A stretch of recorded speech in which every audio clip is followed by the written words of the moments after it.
Wonderful. Now I can scratch that itch. I don't know if you noticed the half smile, but about, I don't know, I checked, I was about 10 minutes in, just beyond that, when it felt like something had crawled inside my ear, which is very unlikely, but not as unlikely as you'd think. However, it itched, and I knew it was itching, and I just gave myself a little half smile, something like, just to let myself know. And many experienced meditators would just be able to blow right past it. I like doing the half smile because it's a trick from dialectical behavioral therapy on radically accepting. I couldn't do anything about the fact that my ear was scratched or itching.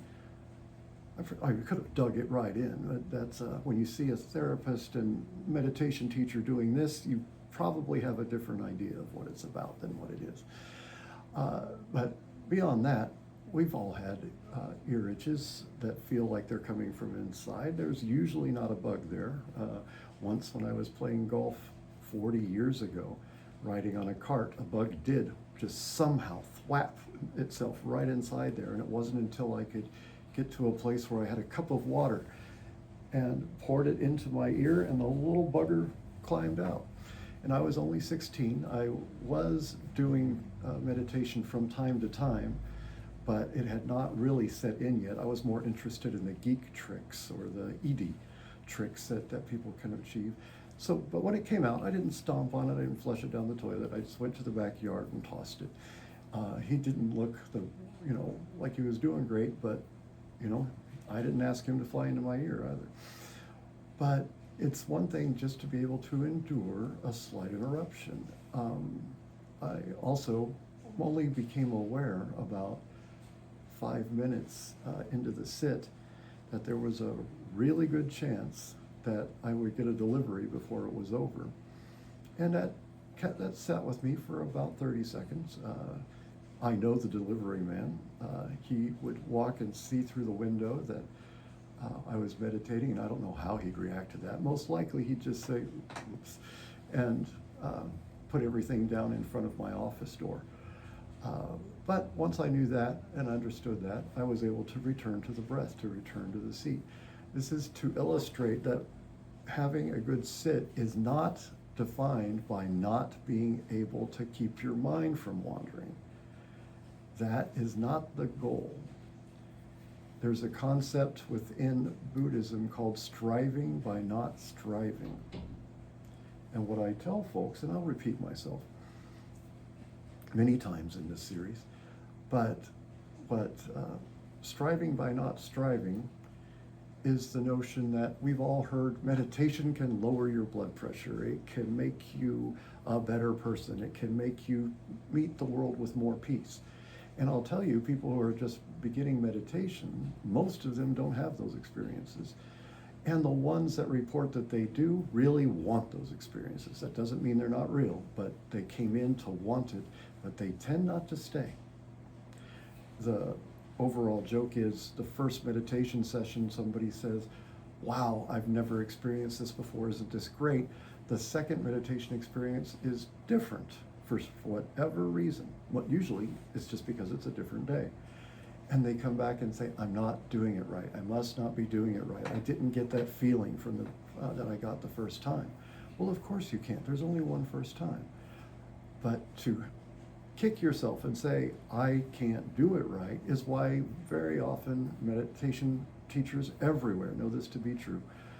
By the third session, there is no third session. They don't come back. They sit back and say, my brain is too haphazard. I'm everywhere all at once. I can't do this. They make this decision for themselves without letting the tools work. These are just tools, but understand that they've been in place for about 2,500 years. The ones that work keep going. The ones that are more timely in nature thinking about current political situations or keeping that out of your head, doing all this. Many people feel like they're doing this constantly in meditation, trying to get everything out. One, that's a really good reason to start Tai Chi, just to be accustomed to how it works to not put forth energy while putting forth energy. But when you strive for meditation to be something that lowers your blood pressure, it often just bounces right off of you. If you strive to return to the breath, just return to the breath, you'll discover that your blood pressure lowers all on its own. But if you go in there and it'd be like taking a wrench in to fix this part of yourself, that's simply not how it tends to work. Over 2,500 years, we've learned what postures are more likely to produce good long sits. We've learned that the posture that you adopt at the very beginning, that's more comfortable for you, tends not to be a long-term solution, because after a while, it gets very uncomfortable. I've seen people, meditating in a chair like this, or sitting back on a bunch of pillows and saying, "Hey, this is my way of meditating." Fine. I mean, there's no meditation police, frankly, except for a lot of American Buddhists have the drawbridge syndrome, and I'll explain that later. But that is fine. That's comfortable. That's how it gets started.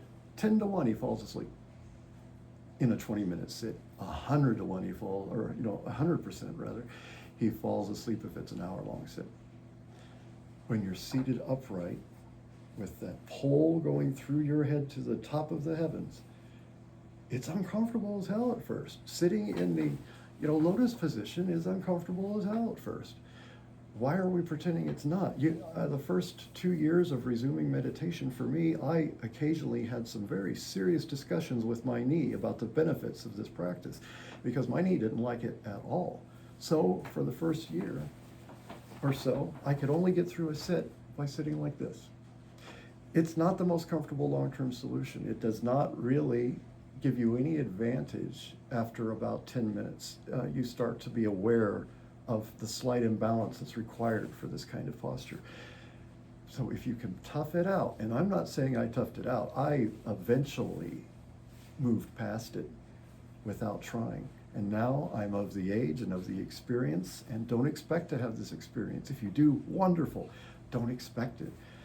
That when I sit, we called it crisscross applesauce for my son, as I would sit, my body would remember why it's sitting this way. It goes, "Oh, we're having a sit." And just the fact I can be at a friend's house who has a Japanese style of dining, and I'll sit on the floor, crisscross applesauce, and my body goes, "Oh, this is what we want. Are you really going to do this? All right, let's do this." And then you have the unagi instead. But that kind of thing does happen. You will overcome if you continue to practice. Just like AA says, keep coming back. It works if you work it. Doesn't mean that it makes sense every time. It doesn't mean that adding a high degree of intentionality in your meditation won't derive benefits on its own. It can, it really can. This is what some meditation teachers mean when they say there's no wrong way to meditate. They're wrong, but that doesn't mean that what you're doing needs to be hindered itself. This is the way your physical hindrance manifests itself when you begin. Meditation and the Buddhism, I'm a Chan Buddhist, is about overcoming hindrances, just removing hindrances from the way you look at the world, because so many hindrances keep us from seeing the world as it is.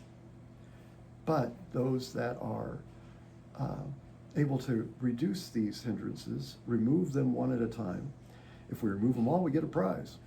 But remove them one at a time, suddenly the very legs that complain the most love meditating. That can take a while. When I returned to practice, it took I'd say a solid year before I didn't have any arguments with my knee. I only did this bit for, I think, maybe 6 weeks or so, until finally it was simply out of embarrassment, to tell you the truth. People were like, "Hey, I notice your posture." It's like, yeah, so what? But that kind of attitude is very Buddhist, but it depends on how you say it, doesn't it? thank you for joining me. I hope this had some benefit for you.